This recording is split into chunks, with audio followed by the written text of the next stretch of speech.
E aí pessoal, tudo bem com vocês? Eu sou o Georgival e nesse vídeo vamos falar um pouquinho sobre o Galo na Libertadores e na temporada geral de 2021. Antes de mais nada, eu vou pedir para vocês deixarem um like aí no vídeo para dar uma forcinha aí neste pequeno canal onde a gente fala um pouquinho sobre futebol, mais especificamente sobre o Galo. E começou a Libertadores 2021. Bom, o São Paulo venceu, Palmeiras venceu, Flamengo venceu, o Santos não, o Santos perdeu para o Barcelona do Equador. E o Internacional também perdeu por Always Ready. E o Galo, que é o que nos interessa nesse momento, o Galo empatou fora de casa, que geralmente é um bom resultado quando você empata fora de casa, exceto quando o adversário é um time desconhecido da Venezuela, um país sem muita tradição no futebol, e que jogou apenas uma vez, havia jogado apenas uma vez esse ano, ontem foi a segunda partida da equipe na temporada. Num grupo bem difícil, onde ainda tem Cerro Porteño e América, então espera-se que o Deportivo Laguaira seja aquela equipe que você vá pontuar para poder decidir depois a classificação contra o Cerro Porteño e América. Aliás, o Cerro Porteño foi até a Colômbia ontem e já ganhou do América. Então o próximo jogo do Galo, que é contra o América no Mineirão, já vai ser uma partida decisiva para as duas equipes. É um Galo precisando vencer para pontuar e um América que, se perder, vai se complicar bastante. E o Cerro já mostrou ser aí, talvez, a equipe mais difícil desse grupo. Ganhou fora de casa do América da Colômbia. A tendência é que vença o Deportivo Laguaira jogando em casa. E aí o duelo contra o Galo vai ser bem complicado. Depois da partida desastrosa no Clássico, o Cuca disse numa entrevista coletiva: me cobre daqui a 10 dias e vocês vão ver se não vai ter uma evolução. Ontem chegamos a esse número, 10 dias, e não vimos evolução alguma. Aliás, não vimos evolução nem no domingo passado, na partida contra o Boa, uma das piores equipes do Campeonato Mineiro, e o Galo só conseguiu ganhar de um time que brigava contra o rebaixamento, com um gol de pênalti e um pênalti extremamente duvidoso. A verdade é que a gente não viu evolução nenhuma até agora no trabalho do Cuca, é um trabalho muito ruim. Só para comparar, quando começa a temporada de 2021 no Campeonato Mineiro, o Lucas Gonçalves, treinador do time de transição, comandou a equipe em 4 jogos. Ali ele tinha à sua disposição jogadores reservas e jogadores ali do time de transição. E em 4 jogos, ele ganhou os 4 jogos. Marcou 12 gols, sofreu 2, somando ali 12 pontos. O Cuca teve 6 jogos, isso só no Campeonato Mineiro, também ganhou 4, perdeu 2, marcou 10 gols, sofreu 5 e somou também 12 pontos. Então o Cuca, tendo à sua disposição o elenco principal, não conseguiu fazer um trabalho superior ao treinador do time de transição. E aí não é nem uma questão só de números, é uma questão de produção mesmo em campo. Exceto pelo jogo contra o América, em nenhuma outra partida do Campeonato Mineiro a gente conseguiu ver o Galo se impondo, a gente conseguiu ver o Galo jogando todo o futebol que a gente acredita que esse elenco tenha condições de mostrar. O que a gente tem visto até o momento é uma grande bagunça, uma grande desorganização. E a partida de ontem foi mais um exemplo disso. O Galo contra uma equipe desconhecida, uma equipe sem tradição, não conseguiu se impor, passou boa parte do tempo tentando jogadas aéreas, chuveirinho na grande área, sem ter um centroavante especialista em cabeceio, uma coisa extremamente ridícula, né? Como que você vai ficar cruzando bola por Sacha ou por Vargas marcar gols de cabeça? Não faz o menor sentido. E o Galo passou boa parte do jogo tentando fazer isso, e só não perdeu a partida, de verdade, só não tomou uns 2, 3 gols ontem em contragolpe, devido à grande atuação do tão criticado Everson. E é verdade, o Everson salvou o Galo ontem. Não fosse o Everson, o Galo teria perdido para esse time desconhecido da Venezuela, que só tinha jogado uma partida nessa temporada. É preciso comentar algumas coisas sobre alguns jogadores do time do Galo. citar aqui alguns deles, começando pelo capitão, o Hever. Tem muita história, foi capitão do time campeão da Libertadores em 2013, com a bola nos pés tem muita qualidade, faz ótimos lançamentos, quase marcou um golaço ontem de bicicleta, mas não dá para ser titular de uma equipe que visa ser campeã da Libertadores, do Brasileiro, Copa do Brasil, não tem como ter o Hever como titular. Ele pode até fazer parte do elenco, pode ser um reserva, pode entrar eventualmente, mas não pode ser o zagueiro titular da equipe. O Hever ontem perdeu absolutamente todas as disputas. É um ídolo, um jogador histórico, mas o Galo precisa com urgência de ter um zagueiro com um pouco mais de vigor físico, com um pouco mais de capacidade de acompanhar atacantes velozes. Definitivamente não dá para ter o Hever como titular. Eu nem sei se eu vou dizer que o Hulk é uma grande decepção, porque o Hulk estava jogando na China, está há bastante tempo no futebol chinês, há 4, 5 anos. É um futebol de baixíssimo nível técnico, e um cara que está há tanto tempo jogando nesse tipo de competição ia demorar bastante mesmo para conseguir acompanhar o ritmo do futebol aqui no Brasil. E é um tipo de contratação que a gente fica pensando o que se passa na cabeça de quem contrata. Estavam esperando o quê? Que o Hulk viesse para cá, pegasse a camisa e falasse: joga em mim que eu resolvo? O Hulk nunca foi esse tipo de jogador. O Hulk teve uma grande atuação quando jogava pelo Porto, teve uma grande fase no Porto, fazia dupla de ataque com o Falcão Garcia. Teve propostas para ir para o Chelsea, não foi jogar na Rússia, onde o nível também não é lá muito alto. E aí depois foi ganhar dinheiro, foi jogar na China. O nível do futebol chinês é baixíssimo. E não é um jogador jovem, é um jogador já em final de carreira, então é difícil esperar que o Hulk recupere a sua boa forma física e técnica e que consiga render em alto nível. Pode ser até que venha a dar certo, que venha conseguir encontrar uma forma de jogar, mas pelo que a gente tem visto vai demorar bastante. É simplesmente patética as atuações do Hulk até agora com a camisa do Galo. É coisa assustadora. Nesse momento, a única coisa que justifica o Hulk estar no banco, né, nem como titular, estar no banco como uma opção, é o nome, a fama e o salário. Nesse momento é muito mais interessante e viável você apostar, por exemplo, no menino, no Savinho, do que no Hulk. É uma contratação que promete uma bela dor de cabeça aí para treinador, diretoria e torcedores.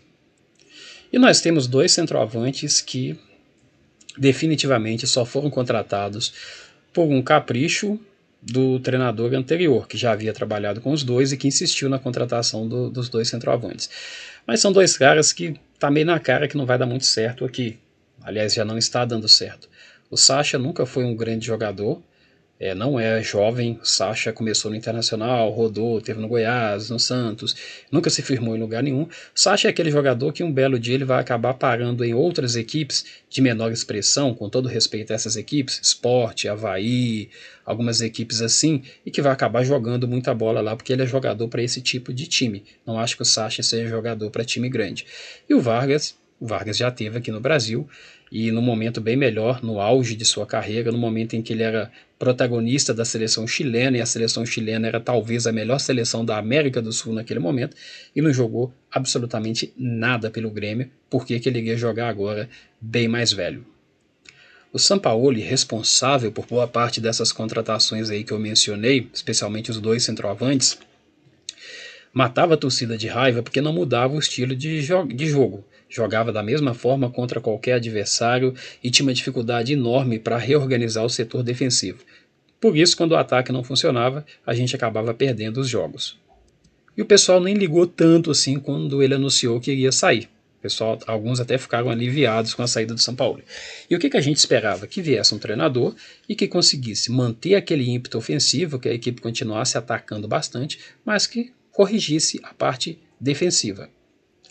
E aí é importante entender uma coisa: o Cuca não é o Sampaoli.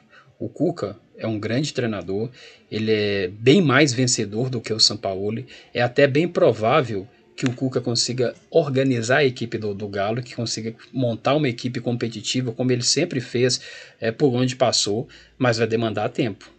porque os estilos dos dois treinadores são bem diferentes. Para citar aqui um exemplo dessa diferença, a forma de atacar. O time do Sampaoli, isso aqui é a escalação do time que entrou em campo ontem. O time do Sampaoli, o centroavante, ele não é aquele centroavante típico de área, aquele que fica ali dentro para marcar os gols. O centroavante no estilo de jogo do Sampaoli, ele se movimenta bastante, atraindo a marcação dos zagueiros e abrindo espaço para esses caras aqui, ó, os atacantes de lado, chegarem e marcarem os gols. E eventualmente os jogadores que vêm do meio também. É por isso que no Campeonato Brasileiro do ano passado, o Nathan marcou bastante gols quando ele estava jogando aqui pelo meio, aproveitava esses espaços, e o Keno também. O Keno era o principal artilheiro da equipe. O Sampaoli não se preocupava tanto em ter um centroavante. Muita gente ficava cobrando, cadê o centroavante? Mas no estilo de jogo do Sampaoli, não é centroavante. Ele precisa de um atacante que se movimente por aqui, abrindo espaço para os caras que vêm de lado. E esses jogadores de lado, eles atacam por dentro. O Keno vinha por dentro, cortava e batia pro gol ou criava jogadas por aqui. O Arana subia bastante, jogava bem avançado, como se fosse praticamente um meia, entrando aqui também fazendo gols. Do outro lado, o Savarino também entrava pelo meio, cortando aqui para bater pro gol, para criar jogadas. No estilo do Cuca é um pouco diferente. No estilo do Cuca, os jogadores de lado, eles jogam indo no fundo e buscando ali essa figura do centroavante. E aí você tem o centroavante chegando para fazer o gol e eventualmente aquele meia atacante também entrando aqui e marcando os gols. E aí, para o Keno e para o Savarino, talvez tenha sido muito difícil, esteja sendo muito difícil readaptar essa forma de jogo, porque o Keno está acostumado a jogar aqui pelo lado esquerdo, mas para cortar para o pé direito, e o Savarino a jogar para cortar ali para o pé esquerdo. E talvez o que o Cuca esteja esperando dos dois é que eles façam aquela jogada de fundo, cruzando ali para o centroavante. Mas aí vem a questão, que centroavante? Não é característica nem do Vargas e nem do Sacha disputar a bola com o zagueiro e jogar ali para marcar gols, pelo alto especialmente, como se insistiu tanto ontem. E não é tanto característica do Keno, do Arana ou do Savarino fazer essa jogada de ir no fundo e cruzamento. E definitivamente não é característica do Hulk. O Hulk é aquele jogador que, no estilo do Sampaoli, e em forma física, obviamente, seria aquele jogador de fazer a jogada, cortar para dentro e bater para o gol, até porque ele tem um chute bem forte. Com o Cuca, fica difícil para o Hulk ir até o fundo, fazer jogada, cruzamento e tudo mais. Então vai demorar bastante para os jogadores se adaptarem ao estilo de jogo do Cuca, a forma de atacar é diferente e também faltam algumas peças, especialmente aqui, ó, o Galo não tem o tal centroavante e pro jeito que o Cuca tem tentado jogar, precisa de centroavante. E quando eu falo não tem centroavante é porque não tem mesmo, no elenco não tem. O Vargas não é centroavante, o Sacha não é, e nem o Tardelli. O Tardelli é um jogador também que joga mais se movimentando. Mesmo quando ele jogou aqui como homem de área, centroavante, goleador lá em 2009, ele não jogava fixo na área. Ele jogava saindo da área, abrindo espaços ali, ele e o Éder Luiz. Então, a tendência é que demore um pouco. Aliás, já está demorando bastante, né? São 6 jogos e até agora a gente não viu praticamente nada em termos de organização. A questão é saber se essa organização mínima da equipe vai vir a tempo de conseguir pelo menos se classificar para a segunda fase da Libertadores. E faltam também peças, e nesse momento não tem como contratar. Pode até contratar, mas não tem como usar os caras na Libertadores. Então, se trouxer um centroavante, ele só vai poder ser usado na segunda fase da Libertadores. E uma outra coisa que chama bastante atenção, além do trabalho não estar fluindo, é que parece que o Cuca não acompanhou nenhum daqueles jogos onde a equipe de transição com o Lucas estava jogando. Isso porque daquele time, o principal jogador, aquele que mais se destacava, era o Zaratio. O Zaratio estava jogando muita bola, começou o ano muito bem. E assim que o Cuca assumiu a equipe, o Zaratio foi barrado e chegou a perder a posição para um jogador que nem estava aqui, que foi o caso do Tietê, que já chegou, botou a camisa e foi jogar. E ontem o Zaratio entra, ele entra e mostra que ele não pode ficar fora do time. Ele está realmente jogando muito bem, ele muda a cara do time quando ele entra. E não só mostrou isso jogando bem, como marcando o gol de empate, o gol salvador para a equipe.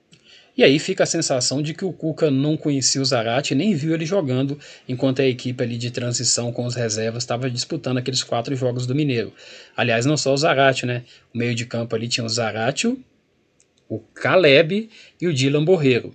O Caleb não teve chances nenhuma com o Cuca e o Dylan Borrego entrou no domingo, mas entrou numa posição bem diferente do que ele vinha jogando, entrou ali mais avançado, o que faz a gente pensar ou foi uma aposta ousada do treinador, ou ele de fato não estava vendo o jogador jogar.